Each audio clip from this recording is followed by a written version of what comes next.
말씀 묵상 부족함의 역설 고린도후서 11장 30절 말씀. 내가 부득불 자랑할진대 내가 약한 것을 자랑하리라.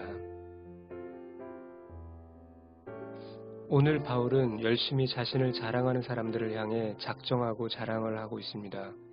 여러 사람이 육신을 따라 자랑하니 나도 자랑하겠노라. 자신은 어리석은 자들이 자랑하는 혈통, 즉 히브리 사람, 이스라엘 사람, 아브라함의 후손으로 결격 사유가 없으며 그리스도의 일꾼으로 따지자면 자신이 더욱 그리하다고 말합니다. 이어 그리스도의 종으로 당한 고난에 대해 열거합니다. 그들보다 더 자주 투옥되었고 매도 셀 수 없을 만큼 많이 맞았고 죽음의 고비도 여러 차례 넘겼습니다. 유대인들에게 매 39대를 맞은 것이 5차례, 로마 사람들에게서 매질을 당한 것이 3차례, 돌로 맞은 것이 1차례였습니다. 3차례나 배가 난파되었고 망망한 바다에 빠져 꼬박 하루를 보내기도 했습니다. 해마다 고된 여행을 하면서 여러 개의 강을 건너고 강도들을 만나고 가는 곳마다 반대하고 무리를 선동하는 유대인들과도 시작. 3차례나 배가 난파되었고 망망한 바다에 빠져 꼬박 하루를 보내기도 했습니다.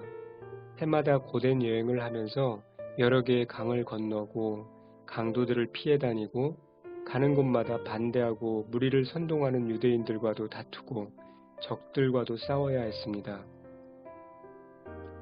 도시에서도 위험에 처하고 시골에서도 위험에 처했으며 태양이 장렬하는 사막의 위험과 폭풍이 이는 바다의 위험도 겪었고 형제로 여겼던 사람들에게 배신도 당했습니다. 단조롭고 고된 일과 중노동을 겪고 길고 외로운 밤을 여러 차례 지새우고 식사도 자주 거르고 추위에 상하고 헐벗은 채 비바람을 맞기도 했습니다. 이 외에도 미처 기록하지 못한 그가 복음을 위해 받은 고난들이 숱하게 많았을 것입니다. 하지만 이 모든 것보다 더한 곤경과 걱정은 교회에 관한 것이었습니다. 공동체 안에 누가 약해지면 그도 따라 약해졌고 누가 실족하면 그 안에 거룩한 화가 불같이 일었습니다. 그러면서 자랑의 결론을 맺습니다. 내가 굳이 자랑해야 한다면 내가 약한 것을 자랑하리라. 내가 복음을 위해 당한 굴욕을 자랑하리라. 그의 연약함이 그에게 자랑거리가 된다는 말은 자신이 인간적인 면에서 약하면 약할수록 영적인 면에서 하나님의 능력으로 충만하게 되었기에 그 연약함이 그에게 자랑거리라는 것입니다. 실로 그는 자기 연약함을 통해 하나님 나라의 확장에 누구보다도 큰 일을 감당했습니다.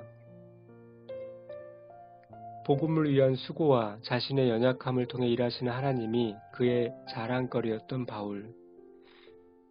내겐 무엇이 자랑거리입니까? 복음을 위해 어떤 수고를 감당하고 있습니까? 나의 약함을 통해 함께 하시는 하나님의 강함이 드러나고 있습니까? 나의 강함만 추구하고 있지 않습니까? 그는 무시되고 나의 능력, 나의 지식만 드러나고 있지 않은지요? 영혼들에 대한 거룩한 부담을 얼마나 지고 있습니까? 교회와 공동체의 아픔에 얼마나 마음이 타고 있습니까? 어느 한 가지 질문에도 대답할 자신이 없는 부족하고 연약한 나를 돌아보게 됩니다. 그러므로 내가 그리스도를 위하여 약한 것들과 능욕과 궁핍과 핍박과 곤란을 기뻐하노니 이는 내가 약할 그때 곧 강함이니라. 고린도후서 12장 10절 말씀. 주님, 저희 약함 가운데 크신 하나님이 드러나길 원합니다. 인정받지 못하고 육신에 아무런 보상이 없을지라도 그 길을 기쁨으로 걷게 하여 주시옵소서. 예수님의 이름으로 기도합니다. 아멘.